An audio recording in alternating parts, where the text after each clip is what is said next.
4 KG ওজনের একটা কাতল মাছ তুলেছি। কাতল মাছের তেল রে ভাই এতই সুন্দর, সাদা একদম, এক হাত প্রায় আধ হাত লম্বা। ওই তেলটা আমার মেয়ে খুব পছন্দ করে।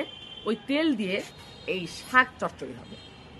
তার মানে সবকিছু কষায় নিয়ে, মশলা কষায় নিয়ে, পেঁয়াজ মরিচ দিয়ে ভেজে মশলা কষাই নিয়ে ওখানে তেলটা দিয়ে দিব, দিয়ে আস্তে করে শাকগুলো উপরে দিয়ে দিব।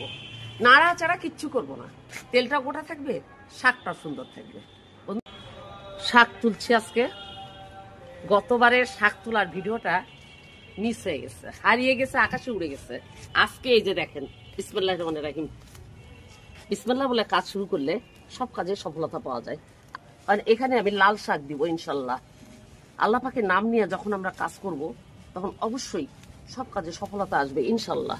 বারবার ইনশাল্লাহ বলতে হবে, বারবার আলহামদুলিল্লাহ বলতে হবে, বারবার আল্লাহু আকবার বলতে হবে, তবেই না হবে।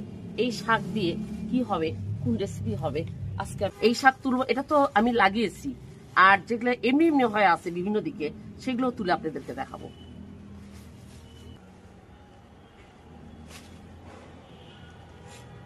কিছু গাছ আছে না, বিসি গাড়ি নিয়ে আমি এমনি এমনি হয়ে আছে, দেখেন এই যে তুলে নিব, এমনি এমনি হয়ে আছে। আর একটা গাছ হয়ে আছে, কখন যে হয়ে আছে মনের অজান্তে, দেখেন এই যে। আর এই সমস্ত জঙ্গল, এটা আমার তেজপাতা গাছ, এই জঙ্গলগুলো তুলে দিই ফাঁক দিয়ে, কারণ শাক কোড়া নিই আমি, শাক কুড়িয়ে কুড়িয়ে খাই। এখানে কিছু আছে, এই যে এই যে এই যে এই বিচি, ডাঁটার বিচি পড়ে পড়ে কোথায় কোথায় ডাঁটা শাক গেছে। আর এর মধ্যে কি হচ্ছে, এগুলা এগুলো কি হচ্ছে দেখো, হচ্ছে যাই হয়, হচ্ছে হোক, হবে কিছু একটা। আচ্ছা, এখন আমরা এই শাক দিয়ে একটা রেসিপি বলবো। এই কুমড়া তুমি থাকো, বারবার তুমি আমার পিছনে আসো না ভিডিও করার জন্য, আমি এখানে দাঁড়াই। এই শাক দিয়ে রেসিপি হবে। 4 কেজি ওজনের একটা কাতল মাছ তুলেছি।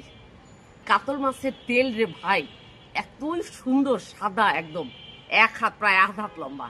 ওই তেলটা আমার মেয়ে খুব পছন্দ করে। ওই তেল দিয়ে এই শাক চচ্চড়ি হবে।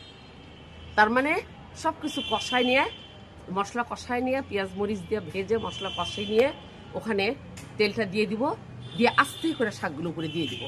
নাড়াচাড়া কিচ্ছু করব না, তেলটা গোটা থাকবে, শাকটা সুন্দর থাকবে। বন্ধুরা কেমন লাগবে বলেন তো?